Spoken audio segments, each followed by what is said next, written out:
ਅੱਜ ਸ਼ਨੀਵਾਰ 9 ਮਈ 2026 ਹੈ ਅਤੇ ਆਪਾਂ ਆਪਣੇ ਇਸ ਗਹਿਰੇ ਅਧਿਐਨ ਵਿੱਚ ਸਾਰਿਆਂ ਦਾ ਬਹੁਤ ਸਵਾਗਤ ਕਰਦੇ ਹਾਂ। ਆਮ ਤੌਰ ਤੇ ਨਾ ਜਦੋਂ ਆਪਾਂ ਕਿਸੇ ਡਾਕਟਰੀ ਬਿਮਾਰੀ ਦੀ ਪਹਿਚਾਣ ਬਾਰੇ ਗੱਲ ਕਰਦੇ ਹਾਂ ਤਾਂ ਤਾਂ ਮਤਲਬ ਉਮੀਦ ਇਹੀ ਹੁੰਦੀ ਹੈ ਕਿ ਸਭ ਕੁਝ ਬਿਲਕੁਲ ਸਪਸ਼ਟ ਹੋਵੇਗਾ, ਹੈ ਨਾ? ਹਾਂ ਬਿਲਕੁਲ, ਜਿਵੇਂ ਕੋਈ ਇੰਜੀਨੀਅਰਿੰਗ ਦਾ ਕੰਮ ਹੋਵੇ। ਮਤਲਬ ਜੇ ਕਿਸੇ ਦੀ ਬਾਂਹ ਟੁੱਟ ਜਾਵੇ ਤਾਂ ਐਕਸ-ਰੇ ਵਿੱਚ ਉਹ ਟੁੱਟੀ ਹੋਈ ਚਿੱਟੀ ਲਕੀਰ ਸਾਫ਼ ਦਿਖਾਈ ਦਿੰਦੀ ਹੈ। ਹਾਂਜੀ, ਅਤੇ ਡਾਕਟਰ ਸਿੱਧਾ ਉਂਗਲ ਰੱਖ ਕੇ ਕਹਿ ਦਿੰਦਾ ਹੈ ਕਿ ਆਹ ਦੇਖੋ ਇੱਥੇ ਸਮੱਸਿਆ ਹੈ। ਮਤਲਬ ਕੋਈ ਸ਼ੱਕ ਨਹੀਂ ਰਹਿੰਦਾ। ਸਹੀ ਗੱਲ ਹੈ, ਸਾਫ਼ ਅਤੇ ਸਿੱਧਾ। ਅਤੇ ਦੇਖਿਆ ਜਾਵੇ ਤਾਂ ਇਹ ਤਸੱਲੀ ਬਖਸ਼ ਵੀ ਹੁੰਦਾ ਹੈ। ਪਰ ਜਦੋਂ ਗੱਲ ਲਗਾਤਾਰ ਰਹਿਣ ਵਾਲੀ ਥਕਾਵਟ ਜਾਂ ਬੁਰੀ ਤਰ੍ਹਾਂ ਡਿੱਗੀ ਹੋਈ એનર્ਜੀ ਦੀ ਆਉਂਦੀ ਹੈ ਤਾਂ ਅਚਾਨਕ ਉਹ ਐਕਸ-ਰੇ ਮਸ਼ੀਨ ਕੰਮ ਕਰਨਾ ਬੰਦ ਕਰ ਦਿੰਦੀ ਹੈ। ਬਿਲਕੁਲ, ਫਿਰ ਆਪਾਂ ਇੱਕ ਅਜਿਹੇ ਡਾਕਟਰੀ ਮਾਹੌਲ ਵਿੱਚ ਆ ਜਾਂਦੇ ਹਾਂ ਜੋ ਬਹੁਤ ਹੀ ਧੁੰਦਲਾ ਹੈ। ਬਹੁਤ ਸਾਰੇ ਮਰੀਜ਼ ਸਾਲਾਂ ਬੱਧੀ ਇਸ ਥਕਾਵਟ ਨਾਲ ਜੂਝਦੇ ਨੇ, ਪਰ ਉਹਨਾਂ ਦੇ ਸਾਰੇ ਟੈਸਟ ਬਿਲਕੁਲ ਨਾਰਮਲ ਆਉਂਦੇ ਨੇ। ਹਾਂ, ਅਤੇ ਇਹੀ ਕਾਰਨ ਹੈ ਕਿ ਅੱਜ ਦਾ ਇਹ ਗਹਿਰਾ ਅਧਿਐਨ ਇੰਨਾ ਜ਼ਰੂਰੀ ਹੈ। ਅੱਜ ਆਪਣਾ ਮੁੱਖ ਮਕਸਦ ਉਹਨਾਂ ਮਰੀਜ਼ਾਂ ਲਈ ਇਸ ਡਾਕਟਰੀ ਧੁੰਦ ਨੂੰ ਸਾਫ਼ ਕਰਨਾ ਹੈ ਜਿਨ੍ਹਾਂ ਨੂੰ ਹਾਲ ਹੀ ਵਿੱਚ ਨਵੀਆਂ ਅਤੇ ਗੁੰਝਲਦਾਰ ਸਿਹਤ ਸਮੱਸਿਆਵਾਂ ਦਾ ਪਤਾ ਲੱਗਾ ਹੈ। ਹਾਂਜੀ, ਔਰ ਇਸ ਲਈ ਅਸੀਂ ਕਾਫੀ ਸਾਰੇ ਸਰੋਤ ਇਕੱਠੇ ਕੀਤੇ ਨੇ, ਮਤਲਬ ਮੈਡੀਕਲ ਪ੍ਰੋਟੋਕੋਲਸ, ਕਲੀਨਿਕਲ ਦਿਸ਼ਾ ਨਿਰਦੇਸ਼ ਅਤੇ ਇੱਥੋਂ ਤੱਕ ਕਿ ਆਯੁਰਵੈਦਿਕ ਵਿਗਿਆਨ ਵੀ, ਤਾਂ ਜੋ ਇਸ ਸਭ ਨੂੰ ਆਪਾਂ ਬਿਲਕੁਲ ਸਰਲ ਭਾਸ਼ਾ ਵਿੱਚ ਸਮਝ ਸਕੀਏ। ਬਿਲਕੁਲ, ਪਰ ਸਭ ਤੋਂ ਪਹਿਲਾਂ ਨਾ ਇੱਕ ਗੱਲ ਬਿਲਕੁਲ ਸਪਸ਼ਟ ਕਰਨੀ ਬਹੁਤ ਜ਼ਰੂਰੀ ਹੈ, ਕਿਉਂਕਿ ਲੋਕਾਂ ਵਿੱਚ ਬਹੁਤ ਗਲਤਫਹਿਮੀਆਂ ਨੇ ਇਸ ਬਾਰੇ। ਕਿਹੜੀ ਗੱਲ? ਇਹ ਕਿ ਲਗਾਤਾਰ ਥਕਾਵਟ ਅਤੇ ਊਰਜਾ ਦੀ ਕਮੀ ਹੋਣਾ ਕੋਈ ਨੈਤਿਕ ਕਮਜ਼ੋਰੀ ਨਹੀਂ ਹੈ। ਮਤਲਬ ਇਹ ਕੋਈ ਆਲਸ ਨਹੀਂ ਹੈ ਜਿਸ ਨੂੰ ਬੰਦਾ ਆਪਣੀ ਇੱਛਾ ਸ਼ਕਤੀ ਨਾਲ ਦੂਰ ਕਰ ਲਵੇਗਾ। ਇਹ ਤਾਂ ਅਸਲ ਵਿੱਚ ਸਰੀਰ ਦਾ ਇੱਕ ਬਹੁਤ ਹੀ ਉੱਨਤ ਅਲਾਰਮ ਸਿਸਟਮ ਹੈ। ਵਾਹ, ਇਹ ਬਹੁਤ ਸ਼ਾਨਦਾਰ ਨੁਕਤਾ ਹੈ। ਦੇਖੋ, ਆਧੁਨਿਕ ਦਵਾਈਆਂ ਦੀ ਇੱਕ ਵੱਡੀ ਕਮੀ ਇਹੀ ਹੈ ਕਿ ਉਹ ਅਕਸਰ ਸਰੀਰ ਨੂੰ ਵੱਖ-ਵੱਖ ਹਿੱਸਿਆਂ ਵਿੱਚ ਵੰਡ ਕੇ ਦੇਖਦੀਆਂ ਨੇ। ਜਿਵੇਂ ਜੇ ਦਿਮਾਗ ਥੱਕਿਆ ਹੈ ਤਾਂ ਦਿਮਾਗ ਦੇ ਮਾਹਰ ਕੋਲ ਜਾਓ। ਹਾਂ, ਅਤੇ ਜੇ ਪੇਟ ਖਰਾਬ ਹੈ ਤਾਂ ਪੇਟ ਵਾਲੇ ਡਾਕਟਰ ਕੋਲ। ਬਿਲਕੁਲ, ਪਰ ਅਸਲੀਅਤ ਵਿੱਚ ਸਰੀਰ ਇਸ ਤਰ੍ਹਾਂ ਕੰਮ ਨਹੀਂ ਕਰਦਾ। ਸਰੀਰ ਤਾਂ ਇੱਕ ਪੂਰੀ ਤਰ੍ਹਾਂ ਜੁੜਿਆ ਹੋਇਆ ਈਕੋਸਿਸਟਮ ਹੈ। ਇੱਕ ਜਗ੍ਹਾ ਦੀ ਖਰਾਬੀ ਪੂਰੇ ਸਿਸਟਮ ਨੂੰ ਹੌਲੀ ਕਰ ਦਿੰਦੀ ਹੈ। ਠੀਕ ਹੈ, ਆਓ ਇਸ ਨੂੰ ਸਮਝੀਏ। ਜੇਕਰ ਆਪਾਂ ਸਰੀਰ ਨੂੰ ਇੱਕ ਫੈਕਟਰੀ ਮੰਨੀਏ ਤਾਂ ਸਭ ਤੋਂ ਪਹਿਲਾਂ ਇਸ ਦੇ ਮੁੱਖ ਪ੍ਰੋਸੈਸਿੰਗ ਪਲਾਂਟ ਬਾਰੇ ਗੱਲ ਕਰਨੀ ਪਵੇਗੀ, ਯਾਨੀ ਕਿ ਸਾਡਾ ਲਿਵਰ। ਹਾਂ, ਲਿਵਰ ਬਹੁਤ ਅਹਿਮ ਹੈ। ਪਰ ਜਦੋਂ ਲੋਕ ਫੈਟੀ ਲਿਵਰ ਸੁਣਦੇ ਨੇ ਤਾਂ ਦਿਮਾਗ ਵਿੱਚ ਸਿੱਧਾ ਸ਼ਰਾਬ ਦਾ ਖਿਆਲ ਆਉਂਦਾ ਹੈ, ਪਰ ਆਪਣੇ ਸਰੋਤ MSL ਦੀ ਬਾਰੇ ਗੱਲ ਕਰਦੇ ਨੇ। ਇਹ ਕੀ ਚੀਜ਼ ਹੈ? ਦੇਖੋ, ਇਸ ਬਿਮਾਰੀ ਦਾ ਸ਼ਰਾਬ ਨਾਲ ਕੋਈ ਲੈਣਾ ਦੇਣਾ ਨਹੀਂ ਹੈ। ਇਹ ਮੁੱਖ ਤੌਰ ਤੇ ਇਨਸੂਲਿਨ ਪ੍ਰਤੀਰੋਧ ਯਾਨੀ ਇਨਸੂਲਿਨ ਰੈਜ਼ਿਸਟੈਂਸ ਕਰਕੇ ਹੁੰਦਾ ਹੈ। ਅੱਛਾ, ਮਤਲਬ ਖਾਣ-ਪੀਣ ਨਾਲ ਸੰਬੰਧਿਤ? ਹਾਂਜੀ, ਆਓ ਇਸ ਨੂੰ ਸਰਲ ਤਰੀਕੇ ਨਾਲ ਦੇਖੀਏ। ਜਦੋਂ ਆਪਾਂ ਖਾਣਾ ਖਾਂਦੇ ਹਾਂ ਤਾਂ ਸਰੀਰ ਉਸ ਨੂੰ ਸ਼ੂਗਰ ਵਿੱਚ ਬਦਲਦਾ ਹੈ। ਇਨਸੂਲਿਨ ਇੱਕ ਚਾਬੀ ਵਾਂਗ ਹੈ ਜੋ ਸੈੱਲਾਂ ਦੇ ਦਰਵਾਜ਼ੇ ਖੋਲ੍ਹਦੀ ਹੈ ਤਾਂ ਜੋ ਸ਼ੂਗਰ ਅੰਦਰ ਜਾ ਕੇ ਊਰਜਾ ਬਣ ਸਕੇ। ਠੀਕ ਹੈ। ਪਰ ਜਦੋਂ ਲਗਾਤਾਰ ਗਲਤ ਖਾਣ-ਪੀਣ ਕਰਕੇ ਸੈੱਲ ਪੂਰੀ ਤਰ੍ਹਾਂ ਭਰ ਜਾਂਦੇ ਨੇ ਤਾਂ ਉਹ ਦਰਵਾਜ਼ੇ ਬੰਦ ਕਰ ਲੈਂਦੇ ਨੇ। ਹੁਣ ਇਨਸੂਲਿਨ ਬੰਦ ਦਰਵਾਜ਼ਿਆਂ ਤੇ ਦਸਤਕ ਦਿੰਦੀ ਰਹਿੰਦੀ ਹੈ, ਪਰ ਸ਼ੂਗਰ ਅੰਦਰ ਨਹੀਂ ਜਾ ਸਕਦੀ। ਤਾਂ ਉਹ ਵਾਧੂ ਸ਼ੂਗਰ ਫਿਰ ਖੂਨ ਵਿੱਚ ਘੁੰਮਦੀ ਰਹਿੰਦੀ ਹੈ, ਜੋ ਕਿ ਸਰੀਰ ਲਈ ਬਹੁਤ ਖਤਰਨਾਕ ਹੈ ਨਾ। ਬਿਲਕੁਲ, ਖੂਨ ਵਿੱਚ ਜ਼ਿਆਦਾ ਸ਼ੂਗਰ ਜ਼ਹਿਰ ਵਾਂਗ ਕੰਮ ਕਰਦੀ ਹੈ। ਇਸ ਲਈ ਸਰੀਰ ਘਬਰਾਹਟ ਵਿੱਚ ਆ ਕੇ ਇੱਕ ਐਮਰਜੈਂਸੀ ਫੈਸਲਾ ਲੈਂਦਾ ਹੈ। ਕੀ ਫੈਸਲਾ? ਉਹ ਸਾਰੀ ਵਾਧੂ ਸ਼ੂਗਰ ਨੂੰ ਚੁੱਕ ਕੇ ਲਿਵਰ ਕੋਲ ਭੇਜ ਦਿੰਦਾ ਹੈ। ਫਿਰ ਲਿਵਰ ਉਸ ਸ਼ੂਗਰ ਨੂੰ ਟ੍ਰਾਈਗਲਿਸਰਾਈਡਸ ਯਾਨੀ ਚਰਬੀ ਵਿੱਚ ਬਦਲ ਕੇ ਆਪਣੇ ਅੰਦਰ ਜਮ੍ਹਾਂ ਕਰਨਾ ਸ਼ੁਰੂ ਕਰ ਦਿੰਦਾ ਹੈ। ਹੇ ਭਗਵਾਨ, ਮਤਲਬ ਲਿਵਰ ਖੁਦ ਹੀ ਚਰਬੀ ਦਾ ਇੱਕ ਗੋਦਾਮ ਬਣ ਜਾਂਦਾ ਹੈ। ਹਾਂਜੀ, ਅਤੇ ਫਿਰ ਸੈੱਲਾਂ ਵਿੱਚ ਇਹ ਚਰਬੀ ਜਮ੍ਹਾਂ ਹੋਣ ਕਾਰਨ ਉੱਥੇ ਸੋਜਸ਼ ਪੈਦਾ ਹੋ ਜਾਂਦੀ ਹੈ। ਪਰ ਇੱਥੇ ਇੱਕ ਵੱਡੀ ਸਮੱਸਿਆ ਹੈ। ਮੈਂ ਪੜ੍ਹ ਰਹੀ ਸੀ ਕਿ ਲਿਵਰ ਵਿੱਚ ਦਰਦ ਮਹਿਸੂਸ ਕਰਨ ਵਾਲੇ ਰਿਸੈਪਟਰ ਹੀ ਨਹੀਂ ਹੁੰਦੇ। ਮਤਲਬ ਲਿਵਰ ਚੀਕ ਕੇ ਦਿਮਾਗ ਨੂੰ ਇਹ ਨਹੀਂ ਕਹਿ ਸਕਦਾ ਕਿ ਮੈਨੂੰ ਦਰਦ ਹੋ ਰਿਹਾ ਹੈ। ਸਹੀ ਗੱਲ ਹੈ। ਤਾਂ ਫਿਰ ਸਰੀਰ ਨੂੰ ਕਿਵੇਂ ਪਤਾ ਲੱਗਦਾ ਹੈ? ਅਤੇ ਇਹ ਇੰਨੀ ਜ਼ਿਆਦਾ ਥਕਾਵਟ ਕਿੱਥੋਂ ਆਉਂਦੀ ਹੈ?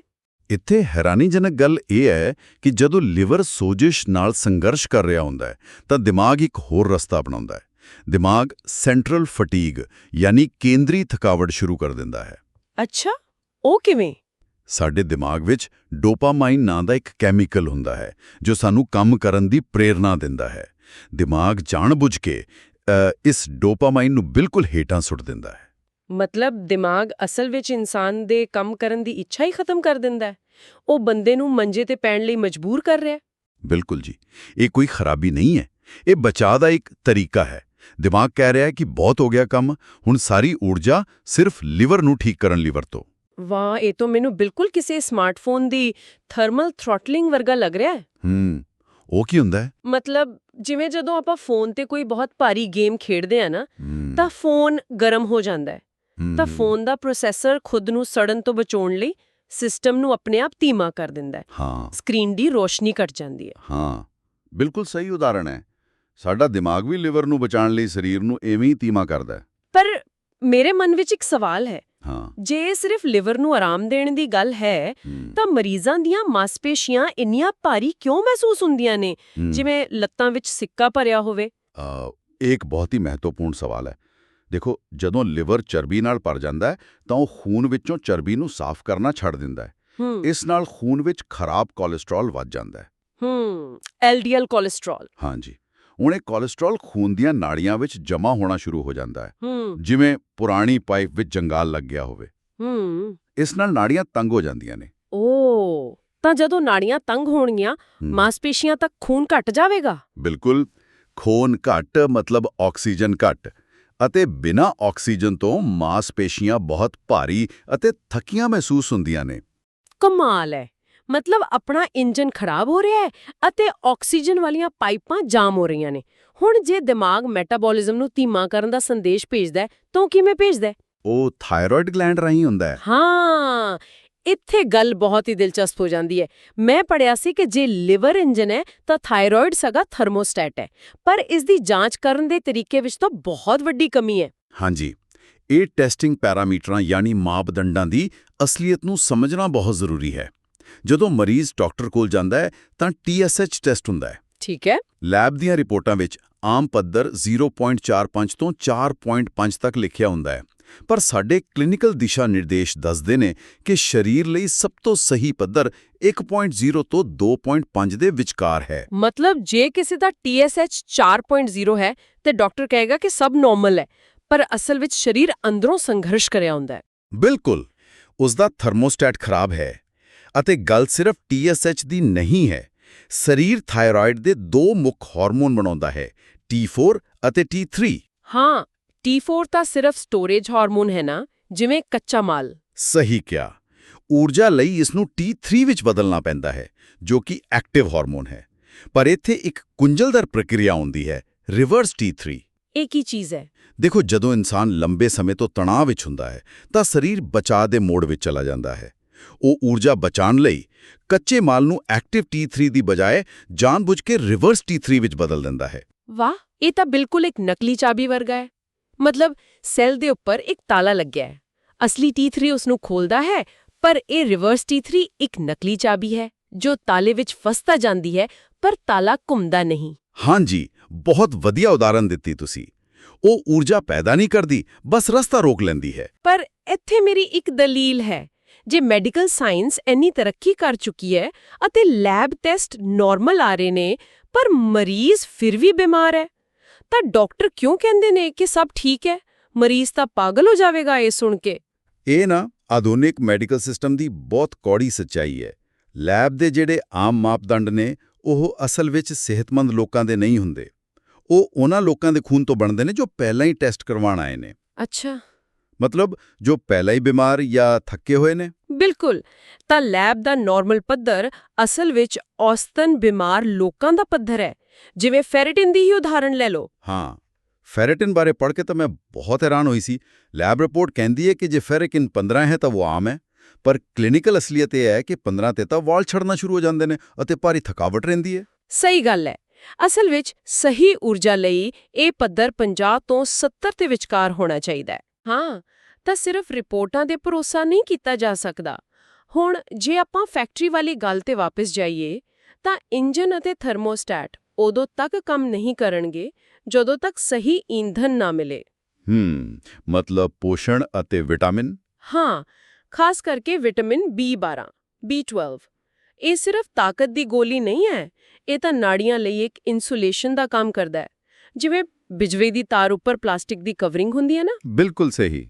ਜਦੋਂ B12 ਦੀ ਕਮੀ ਹੁੰਦੀ ਹੈ ਤਾਂ ਉਹ ਕਵਰਿੰਗ ਟੁੱਟਣੀ ਸ਼ੁਰੂ ਹੋ ਜਾਂਦੀ ਹੈ। ਫਿਰ ਦਿਮਾਗ ਦੇ ਸਿਗਨਲ ਲੀਕ ਹੋ ਜਾਂਦੇ ਨੇ। ਜਿਸ ਕਰਕੇ ਬ੍ਰੇਨ ਫੌਗ ਯਾਨੀ ਸੋਚਣ ਵਿੱਚ ਧੁੰਦਲਾਪਨ ਅਤੇ ਹੱਥਾਂ ਪੈਰਾਂ ਵਿੱਚ ਸੁੰਨਪਣਾ ਆਉਂਦਾ ਹੈ। ਪਰ ਲੋਕਾਂ ਵਿੱਚ ਇਸ ਦੀ ਕਮੀ ਹੋ ਕਿਉਂ ਰਹੀ ਹੈ? ਦੇਖੋ, ਸਾਡੇ ਪੇਟ ਵਿੱਚ ਤੇਜ਼ਾਬ ਹੁੰਦਾ ਹੈ ਜੋ B12 ਨੂੰ ਜਜ਼ਬ ਕਰਨ ਵਿੱਚ ਮਦਦ ਕਰਦਾ ਹੈ, ਪਰ ਅੱਜਕੱਲ ਗੈਸ ਦੀਆਂ ਦਵਾਈਆਂ ਜਿਵੇਂ PPI ਉਸ ਤੇਜ਼ਾਬ ਨੂੰ ਹੀ ਖਤਮ ਕਰ ਦਿੰਦੀਆਂ ਨੇ। ਵਾਹ! ਹਾਂ, ਅਤੇ ਸ਼ੂਗਰ ਵਾਲੀ ਦਵਾਈ ਮੈਟਫੋਰਮਿਨ ਵੀ B12 ਨੂੰ ਅੰਤੜੀਆਂ ਵਿੱਚ ਜਜ਼ਬ ਹੋਣ ਤੋਂ ਰੋਕਦੀ ਹੈ। ਇਹ ਤਾਂ ਬਹੁਤ ਖਤਰਨਾਕ ਚੱਕਰ ਹੈ। ਦਵਾਈ ਕਿਸੇ ਹੋਰ ਚੀਜ਼ ਦੀ ਲੈ ਰਹੇ ਹਾਂ ਅਤੇ ਉਹ ਨਵੀਂ ਬਿਮਾਰੀ ਲਗਾ ਰਹੀ ਹੈ। ਅਤੇ ਫਿਰ ਆਉਂਦਾ ਹੈ ਵਿਟਾਮਿਨ D3। ਮੈਨੂੰ ਤਾਂ ਇਹ ਪੜ੍ਹ ਕੇ ਹੈਰਾਨੀ ਹੋਈ ਕਿ ਕੋਈ ਵਿਟਾਮਿਨ ਨਹੀਂ, ਇੱਕ ਹਾਰਮੋਨ ਹੈ। ਹਾਂਜੀ, D3 ਇੱਕ ਬਹੁਤ ਤਾਕਤਵਰ ਹਾਰਮੋਨ ਹੈ। ਪਰ ਭਾਰਤ ਵਰਗੇ ਗਰਮ ਦੇਸ਼ਾਂ ਵਿੱਚ ਵੀ ਇਸ ਦੀ ਇੰਨੀ ਕਮੀ ਕਿਉਂ ਹੈ? ਧੁੱਪ ਤਾਂ ਬਹੁਤ ਹੁੰਦੀ ਹੈ। ਕੀ ਇਹ ਮੈਲਾਨਿਨ ਕਰਕੇ ਹੈ? ਬਿਲਕੁਲ ਸਹੀ। ਮੈਲੇਨਿਨ ਕੁਦਰਤ ਦਾ ਇੱਕ ਸਨਸਕ੍ਰੀਨ ਹੈ ਜੋ ਸਾਨੂੰ ਤੇਜ਼ ਧੁੱਪ ਤੋਂ ਬਚਾਉਂਦਾ ਹੈ।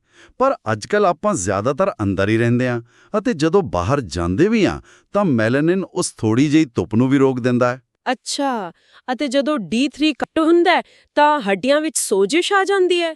ਮੈਂ ਤਾਂ ਸੋਚਦੀ ਸੀ ਕਿ ਲੋਕਾਂ ਨੂੰ ਮਾਸਪੇਸ਼ੀਆਂ ਦੀ ਥਕਾਵਟ ਹੁੰਦੀ ਹੈ, ਪਰ ਅਸਲ ਵਿੱਚ ਉਹ ਡੂੰਘਾ ਹੱਡੀਆਂ ਦਾ ਦਰਦ ਹੁੰਦਾ ਹੈ। ਹਾਂਜੀ, ਔਰ ਇਸ ਪੋਸ਼ਣ ਵਾਲੇ ਢਾਂਚੇ ਵਿੱਚ ਇੱਕ ਹੋਰ ਬਹੁਤ ਵੱਡਾ ਕਾਰਕ ਹੈ, ਪ੍ਰੋਟੀਨ ਗੈਪ। ਓ ਹਾਂ, ਪ੍ਰੋਟੀਨ। ਆਪਾਂ ਅਕਸਰ ਸੋਚਦੇ ਹਾਂ ਕਿ ਰੋਟੀ ਅਤੇ ਚਾਵਲ ਹੀ ਕਾਫੀ ਨੇ ਸਰੀਰ ਚਲਾਉਣ ਲਈ। ਇਹੀ ਤਾਂ ਸਭ ਤੋਂ ਵੱਡੀ ਗਲਤੀ ਹੈ। ਜੇਕਰ ਸਰੀਰ ਨੂੰ ਸਹੀ ਪ੍ਰੋਟੀਨ ਨਾ ਮਿਲੇ ਤਾਂ ਉਹ ਐਮਰਜੈਂਸੀ ਮੋਡ ਵਿੱਚ ਜਾ ਕੇ ਦਿਮਾਗ ਅਤੇ ਦਿਲ ਨੂੰ ਬਚਾਉਣ ਲਈ ਆਪਣੀਆਂ ਹੀ ਬਾਹਾਂ ਅਤੇ ਲੱਤਾਂ ਦੀਆਂ ਮਾਸਪੇਸ਼ੀਆਂ ਨੂੰ ਖਾਣਾ ਸ਼ੁਰੂ ਕਰ ਦਿੰਦਾ ਹੈ। ਹੇ ਰੱਬਾ, ਸਰੀਰ ਆਪਣੀਆਂ ਹੀ ਮਾਸਪੇਸ਼ੀਆਂ ਖਾ ਰਿਹਾ ਹੈ। ਬਿਲਕੁਲ। ਜੇ ਆਪਾਂ ਇਸ ਨੂੰ ਵੱਡੀ ਤਸਵੀਰ ਨਾਲ ਜੋੜੀਏ ਤਾਂ ਪ੍ਰੋਟੀਨ ਸਿਰਫ ਡੌਲੇ ਬਣਾਉਣ ਲਈ ਨਹੀਂ ਹੈ। ਇਹ ਸਰੀਰ ਦੇ ਬਿਲਡਿੰਗ ਬਲਾਕ ਨੇ ਜਿਨ੍ਹਾਂ ਨਾਲ ਐਂਟੀਬਾਡੀਜ਼ ਅਤੇ ਨਿਊਰੋਟ੍ਰਾਂਸਮਿਟਰ ਬਣਦੇ ਨੇ। ਜੇ ਕੱਚਾ ਮਾਲ ਹੀ ਨਹੀਂ ਹੋਵੇਗਾ, ਸਿਸਟਮ ਠੀਕ ਕਿਵੇਂ ਹੋਵੇਗਾ? ਇਹ ਸਾਰਾ ਵਿਗਿਆਨ ਤਾਂ ਬਹੁਤ ਹੀ ਡੂੰਘਾ ਹੈ। Liver, thyroid, vitamin, protein. ਪਰ ਸੋਚਣ ਵਾਲੀ ਗੱਲ ਇਹ ਹੈ ਕਿ ਜੇ ਕੋਈ ਬੰਦਾ ਪਹਿਲੇ ਥੱਕਿਆ ਹੋਇਆ ਹੈ, ਉਹ ਡਾਕਟਰ ਕੋਲ ਜਾ ਕੇ ਇਹ ਸਭ ਕਿਵੇਂ ਸਮਝਾਵੇ? ਡਾਕਟਰ ਕੋਲ ਤਾਂ ਸਿਰਫ 10-15 ਮਿੰਟ ਹੁੰਦੇ ਨੇ। ਇਹ ਇੱਕ ਮਹੱਤਵਪੂਰਨ ਸਵਾਲ ਪੈਦਾ ਕਰਦਾ ਹੈ। ਇਸ ਲਈ ਮਰੀਜ਼ਾਂ ਲਈ 3 ਬਹੁਤ ਹੀ ਵਿਹਾਰਕ ਕਦਮ ਨੇ। ਪਹਿਲਾ ਕਦਮ ਹੈ ਡਾਟਾ ਇਕੱਠਾ ਕਰਨਾ, ਮਤਲਬ 2 ਹਫ਼ਤੇ ਦੀ ਡਾਇਰੀ ਬਣਾਉਣੀ। ਡਾਇਰੀ? ਉਸ ਵਿੱਚ ਕੀ ਲਿਖਣਾ ਹੈ? ਬਸ ਲੱਛਣਾਂ ਦਾ ਸਹੀ ਸਮਾਂ ਅਤੇ ਕਾਰਨ, ਜਿਵੇਂ ਕਿ ਨੀਂਦ ਰਾਤ ਨੂੰ ਠੀਕ 3 ਵਜੇ ਖੁੱਲਦੀ ਹੈ, ਜਾਂ ਕਸਰਤ ਤੋਂ ਅਗਲੇ ਦਿਨ ਬਹੁਤ ਭਿਆਨਕ ਥਕਾਵਟ ਹੁੰਦੀ ਹੈ, ਜਾਂ ਪੇਟ ਦੇ ਸੱਜੇ ਪਾਸੇ ਕੋਈ ਭਾਰਾਪਣ ਹੈ। ਅੱਛਾ, ਮਤਲਬ ਇਹ ਛੋਟੇ-ਛੋਟੇ ਸੁਰਾਗ ਹੀ ਅਸਲ ਬਿਮਾਰੀ ਵੱਲ ਇਸ਼ਾਰਾ ਕਰਦੇ ਨੇ। ਅਤੇ ਦੂਜਾ ਕਦਮ? ਦੂਜਾ ਕਦਮ ਹੈ UB ਵਰਗੇ AI ਟੂਲਸ ਦੀ ਵਰਤੋਂ ਕਰਨਾ। ਮਰੀਜ਼ ਆਮ ਭਾਸ਼ਾ ਵਿੱਚ ਲੱਛਣ ਪਾਉਣ ਅਤੇ ਉਹ ਟੂਲ ਇਹਨਾਂ ਨੂੰ ਡਾਕਟਰੀ ਸ਼ਬਦਾਵਲੀ ਵਿੱਚ ਬਦਲ ਦਿੰਦੇ ਨੇ। ਹਾਂ, ਇਸ ਨਾਲ ਡਾਕਟਰ ਤੁਰੰਤ ਸਮਝ ਜਾਏਗਾ ਕਿ ਸਮੱਸਿਆ ਡੂੰਘੀ ਹੈ। ਅਤੇ ਤੀਜਾ ਕਦਮ ਹੋਵੇਗਾ ਸਹੀ ਟੈਸਟਾਂ ਦੀ ਮੰਗ ਕਰਨਾ, ਹੈ ਨਾ? ਬਿਲਕੁਲ ਜੀ। ਸਿਰਫ TSH ਨਹੀਂ, ਸਗੋਂ ਫ੍ਰੀ T3, ਰਿਵਰਸ T3, ਪੂਰਾ ਲਿਪਿਡ ਪੈਨਲ ਅਤੇ HbA1c ਦੀ ਮੰਗ ਕਰੋ। ਅਤੇ ਡਾਕਟਰ ਨੂੰ ਕਹੋ ਕਿ ਰਿਪੋਰਟਾਂ ਨੂੰ ਨਾਰਮਲ ਦੀ ਬਜਾਏ ਸਹੀ ਰੇਂਜ ਵਿੱਚ ਦੇਖਣ। ਠੀਕ ਹੈ, ਇਹ ਕਦਮ ਤਾਂ ਮਰੀਜ਼ ਨੂੰ ਕਾਫੀ ਤਾਕਤਵਰ ਬਣਾਉਂਦੇ ਨੇ। ਪਰ ਇਸ ਸਭ ਵਿੱਚ ਸਮਾਂ ਲੱਗਦਾ ਹੈ। ਇਸ ਦੌਰਾਨ ਰੋਜ਼ਾਨਾ ਦੀ ਊਰਜਾ ਨੂੰ ਕਿਵੇਂ ਸਥਿਰ ਰੱਖਿਆ ਜਾਵੇ? ਖਾਸ ਕਰਕੇ ਸਵੇਰੇ ਦੇ ਸਮੇਂ, ਜਦੋਂ ਚਿੰਤਾ ਸਭ ਤੋਂ ਵੱਧ ਹੁੰਦੀ ਹੈ। ਹਾਂ, ਇੱਥੇ ਕਾਰਟੀਸੋਲ ਅਵੇਕਨਿੰਗ ਰਿਸਪੌਂਸ ਯਾਨੀ CAR ਨੂੰ ਸਮਝਣਾ ਜ਼ਰੂਰੀ ਹੈ। ਕਾਰਟੀਸੋਲ ਸਾਡਾ ਮੁੱਖ ਤਣਾਅ ਵਾਲਾ ਹਾਰਮੋਨ ਹੈ ਜੋ ਸਵੇਰੇ ਜਾਗਣ ਵੇਲੇ ਦੱਦਣਾ ਚਾਹੀਦਾ ਹੈ। ਠੀਕ। ਹਾਂ, ਪਰ ਜਦੋਂ ਸਰੀਰ ਦਾ ਢਾਂਚਾ ਵਿਗੜਿਆ ਹੋਵੇ ਤਾਂ ਇਹ ਗਲਤ ਸਮੇਂ ਵੱਧਦਾ ਹੈ। ਜਿਵੇਂ ਰਾਤ ਨੂੰ 3 ਵਜੇ ਅਚਾਨਕ ਘਬਰਾਹਟ ਵਿੱਚ ਜਾਗ ਜਾਣਾ, ਇਹ ਕਾਰਟੀਸੋਲ ਦਾ ਵਧਣਾ ਹੀ ਹੈ। ਜਾਂ ਫਿਰ ਸਵੇਰੇ 7 ਵਜੇ ਇਹ ਬਿਲਕੁਲ ਨਹੀਂ ਬਣਦਾ, ਜਿਸ ਕਰਕੇ ਬਿਸਤਰੇ ਤੋਂ ਉੱਠਣ ਦੀ ਹਿੰਮਤ ਨਹੀਂ ਪੈਂਦੀ। ਤਾਂ ਇਸ ਸਭ ਦਾ ਕੀ ਮਤਲਬ ਹੈ? ਇਸ ਨੂੰ ਠੀਕ ਕਿਵੇਂ ਕਰੀਏ? ਇਸ ਲਈ ਇੱਕ ਢਾਂਚਾਬੱਧ ਸਵੇਰ ਦੀ ਰੁਟੀਨ ਬਹੁਤ ਜ਼ਰੂਰੀ ਹੈ। ਸਭ ਤੋਂ ਪਹਿਲਾ ਕਦਮ ਹੈ ਸੂਰਜ ਦੀ ਰੋਸ਼ਨੀ। ਜਾਗਣ ਦੇ 30 ਤੋਂ 60 ਮਿੰਟਾਂ ਦੇ ਅੰਦਰ 15-20 ਮਿੰਟ ਸਿੱਧੀ ਧੁੱਪ ਲੈਣੀ। ਬਿਨਾਂ ਧੁੱਪ ਵਾਲੀਆਂ ਇਨਕਾਂ ਤੋਂ, ਹੈ ਨਾ? ਹਾਂਜੀ, ਇਹ ਅੱਖਾਂ ਰਾਹੀਂ ਦਿਮਾਗ ਦੀ ਕੜੀ ਨੂੰ ਸੰਦੇਸ਼ ਦਿੰਦੀ ਹੈ ਕਿ ਮੈਲਾਟੋਨਿਨ ਬੰਦ ਕਰੋ ਅਤੇ ਕਾਰਟੀਸੋਲ ਨੂੰ ਦੁਬਾਰਾ ਸੈੱਟ ਕਰੋ। ਦੂਜਾ ਕਦਮ ਹੈ ਪਾਣੀ ਪੀਣਾ, ਤਾਂ ਜੋ ਸੈੱਲਾਂ ਦੀ ਪਿਆਸ ਬੁਝ ਸਕੇ। ਅਤੇ ਤੀਸਰਾ ਕਦਮ? ਬਹੁਤ ਸਾਰੇ ਲੋਕ ਸਵੇਰੇ ਉੱਠਦੇ ਹੀ ਕੌਫੀ ਪੀਂਦੇ ਨੇ। ਉਹ ਬਿਲਕੁਲ ਗਲਤ ਹੈ। ਉਹਨਾਂ ਲਈ ਜਿਨ੍ਹਾਂ ਨੂੰ ਪਹਿਲਾਂ ਹੀ ਚਿੰਤਾ ਰਹਿੰਦੀ ਹੈ, ਕੌਫੀ ਐਡਰੀਨਲਿਨ ਵਧਾ ਦਿੰਦੀ ਹੈ। ਗ੍ਰੀਨ ਟੀ ਬਹੁਤ ਵਧੀਆ ਬਦਲ ਹੈ। ਅੱਛਾ, ਗ੍ਰੀਨ ਟੀ ਵਿੱਚ ਅਜਿਹਾ ਕੀ ਖਾਸ ਹੈ? ਇਸ ਵਿੱਚ L-ਥੀਏਨਾਈਨ ਹੁੰਦਾ ਹੈ। ਇਹ ਦਿਮਾਗ ਵਿੱਚ ਐਲਫਾ ਤਰੰਗਾਂ ਵਧਾਉਂਦਾ ਹੈ, ਜੋ ਕਿ ਧਿਆਨ ਯਾਨੀ ਮੈਡੀਟੇਸ਼ਨ ਵੇਲੇ ਪੈਦਾ ਹੁੰਦੀਆਂ ਨੇ। ਸੋ ਊਰਜਾ ਮਿਲਦੀ ਹੈ, ਪਰ ਬਿਨਾਂ ਘਬਰਾਹਟ ਤੋਂ। ਵਾਹ, ਇਹ ਤਾਂ ਕਮਾਲ ਹੈ। ਅਤੇ ਚੌਥਾ ਕਦਮ ਸ਼ਾਇਦ ਪ੍ਰੋਟੀਨ ਹੈ। ਬਿਲਕੁਲ, ਜਾਗਣ ਤੋਂ 1-2 ਘੰਟੇ ਦੇ ਅੰਦਰ 30 ਗ੍ਰਾਮ ਪ੍ਰੋਟੀਨ ਖਾਣਾ ਬਹੁਤ ਜ਼ਰੂਰੀ ਹੈ, ਜੋ ਪੂਰੇ ਦਿਨ ਲਈ ਬਲੱਡ ਸ਼ੂਗਰ ਨੂੰ ਸਥਿਰ ਰੱਖਦਾ ਹੈ। ਮੈਂ ਪੜ੍ਹਿਆ ਸੀ ਕਿ ਆਯੁਰਵੇਦ ਵਿੱਚ ਵੀ ਦਿਨਚਰਿਆ ਯਾਨੀ ਰੋਜ਼ਾਨਾ ਦੇ ਨੇਮ ਦਾ ਬਹੁਤ ਮਹੱਤਵ ਹੈ। ਮਤਲਬ ਸੌਣ ਅਤੇ ਉੱਠਣ ਦਾ ਪੱਕਾ ਸਮਾਂ ਦਿਮਾਗ ਨੂੰ ਸੁਰੱਖਿਆ ਦਾ ਅਹਿਸਾਸ ਦਿਵਾਉਂਦਾ ਹੈ। ਸਹੀ ਗੱਲ ਹੈ। ਅਤੇ ਰਾਤ ਲਈ ਵੀ ਇੱਕ ਨਿਯਮ ਹੈ, 3-2-1 ਰਾਤ ਦਾ ਨਿਯਮ। ਉਹ ਕੀ ਹੈ? ਸੌਣ ਤੋਂ 3 ਘੰਟੇ ਪਹਿਲਾਂ ਖਾਣਾ ਬੰਦ, ਤਾਂ ਜੋ ਸਰੀਰ ਦਾ ਤਾਪਮਾਨ ਘਟ ਸਕੇ। 2 ਘੰਟੇ ਪਹਿਲਾਂ ਦਿਮਾਗੀ ਕੰਮ ਬੰਦ, ਦਿਮਾਗ ਦੇ ਡਰ ਵਾਲੇ ਰਡਾਰ ਯਾਨੀ ਐਮਿਗਡਾਲਾ ਨੂੰ ਸ਼ਾਂਤ ਕਰਨ ਲਈ। ਅਤੇ 1 ਘੰਟਾ ਪਹਿਲਾਂ ਸਾਰੀਆਂ ਸਕਰੀਨਾਂ ਬੰਦ। ਕਿਉਂਕਿ ਨੀਲੀ ਰੋਸ਼ਨੀ ਦਿਮਾਗ ਨੂੰ ਧੋਖਾ ਦਿੰਦੀ ਹੈ। ਪਰ ਇੱਕ ਸਵਾਲ ਅਜੇ ਵੀ ਰਹਿੰਦਾ ਹੈ ਕਿ ਇੰਨੇ ਥੱਕੇ ਹੋਏ ਇਨਸਾਨ ਨੂੰ ਕਸਰਤ ਕਰਨੀ ਚਾਹੀਦੀ ਹੈ? ਦੇਖੋ, ਭਾਰੀ ਕਸਰਤ ਬਹੁਤ ਨੁਕਸਾਨਦੇਹ ਹੋ ਸਕਦੀ ਹੈ, ਪਰ ਹਲਕੀ ਕਸਰਤ ਕਰਨੀ ਲਾਜ਼ਮੀ ਹੈ। ਸਵੇਰੇ ਸੈਰ ਜਾਂ ਯੋਗਾ ਕਰਨਾ ਵਧੀਆ ਹੈ, ਪਰ ਸ਼ਾਮ ਨੂੰ ਭਾਰੀ ਕਸਰਤ ਕਦੇ ਨਹੀਂ ਕਰਨੀ ਚਾਹੀਦੀ, ਕਿਉਂਕਿ ਇਹ ਕਾਰਟੀਸੋਲ ਵਧਾ ਕੇ ਨੀਂਦ ਬਰਬਾਦ ਕਰ ਦੇਵੇਗੀ। ਵਾਕਈ, ਅੱਜ ਦੀ ਇਸ ਚਰਚਾ ਵਿੱਚ ਆਪਾਂ ਦੇਖਿਆ ਕਿ ਫੈਟੀ ਲਿਵਰ ਤੋਂ ਲੈ ਕੇ ਥਾਇਰਾਇਡ ਅਤੇ ਵਿਟਾਮਿਨਾਂ ਦੀ ਕਮੀ ਤੋਂ ਲੈ ਕੇ ਸਵੇਰ ਦੀ ਰੋਸ਼ਨੀ ਤੱਕ ਸਭ ਕੁਝ ਆਪਸ ਵਿੱਚ ਜੁੜਿਆ ਹੋਇਆ ਹੈ। ਸਰੀਰ ਕੋਈ ਮਸ਼ੀਨ ਨਹੀਂ ਹੈ, ਇਹ ਇੱਕ ਇਕੋਸਿਸਟਮ ਹੈ। ਬਿਲਕੁਲ ਠੀਕ ਕਿਹਾ ਤੁਸੀਂ। ਅਤੇ ਮੈਨੂੰ ਉਮੀਦ ਹੈ ਕਿ ਮਰੀਜ਼ਾਂ ਨੂੰ ਹੁਣ ਆਪਣੇ ਡਾਕਟਰਾਂ ਨੂੰ ਸਹੀ ਸਵਾਲ ਪੁੱਛਣ ਦਾ ਗਿਆਨ ਮਿਲ ਗਿਆ ਹੋਵੇਗਾ। ਹਾਂ, ਅਤੇ ਅੱਜ ਦਾ ਸਭ ਤੋਂ ਵੱਡਾ ਸੰਦੇਸ਼ ਇਹੀ ਹੈ ਕਿ ਥਕਾਵਟ ਸਰੀਰ ਦਾ ਕੋਈ ਧੋਖਾ ਨਹੀਂ ਹੈ, ਇਹ ਬਚਾਅ ਦੀ ਪ੍ਰਕਿਰਿਆ ਹੈ। ਸਰੀਰ ਤੁਹਾਨੂੰ ਆਰਾਮ ਕਰਨ ਲਈ ਕਹਿ ਰਿਹਾ ਹੈ। ਜਾਣ ਤੋਂ ਪਹਿਲਾਂ ਮੈਂ ਸਰੋਤਿਆਂ ਲਈ ਇੱਕ ਸੋਚ ਛੱਡ ਕੇ ਜਾਣਾ ਚਾਹੁੰਦੀ ਹਾਂ। ਹਾਂਜੀ, ਜ਼ਰੂਰ। ਕਿ ਇਹ ਸਾਡੇ ਮਨੁੱਖੀ ਵਿਕਾਸਵਾਦ ਦਾ ਅਗਲਾ ਪੜਾਅ ਹੋਵੇ। ਕੀ ਸਾਡਾ ਸਰੀਰ ਸਾਨੂੰ ਇਹ ਦੱਸਣ ਦੀ ਕੋਸ਼ਿਸ਼ ਕਰ ਰਿਹਾ ਹੈ ਕਿ ਸਾਡੀ ਆਧੁਨਿਕ ਜੀਵਨ ਸ਼ੈਲੀ ਹਰ ਵੇਲੇ ਸਕਰੀਨਾਂ, ਭੱਜ-ਦੌੜ ਸਾਡੀ ਮੂਲ ਬਣਤਰ ਦੇ ਬਿਲਕੁਲ ਉਲਟ ਹੈ? ਇਹ ਤਾਂ ਬਹੁਤ ਡੂੰਘੀ ਗੱਲ ਹੈ। ਮਤਲਬ ਇਹ ਸਾਡੇ ਗੈਰ ਕੁਦਰਤੀ ਜੀਵਨ ਢੰਗ ਵਿਰੁੱਧ ਇੱਕ ਬਗਾਵਤ ਹੋ ਸਕਦੀ ਹੈ। ਬਿਲਕੁਲ, ਇਸ ਤੇ ਸੋਚਣ ਦੀ ਬਹੁਤ ਲੋੜ ਹੈ। ਅਤੇ ਇੱਥੇ ਹੀ ਸਾਡਾ ਅੱਜ ਦਾ ਇਹ ਗਹਿਰਾ ਅਧਿਐਨ ਸਮਾਪਤ ਹੁੰਦਾ ਹੈ। ਸਾਡੇ ਨਾਲ ਜੁੜਨ ਲਈ ਬਹੁਤ-ਬਹੁਤ ਧੰਨਵਾਦ।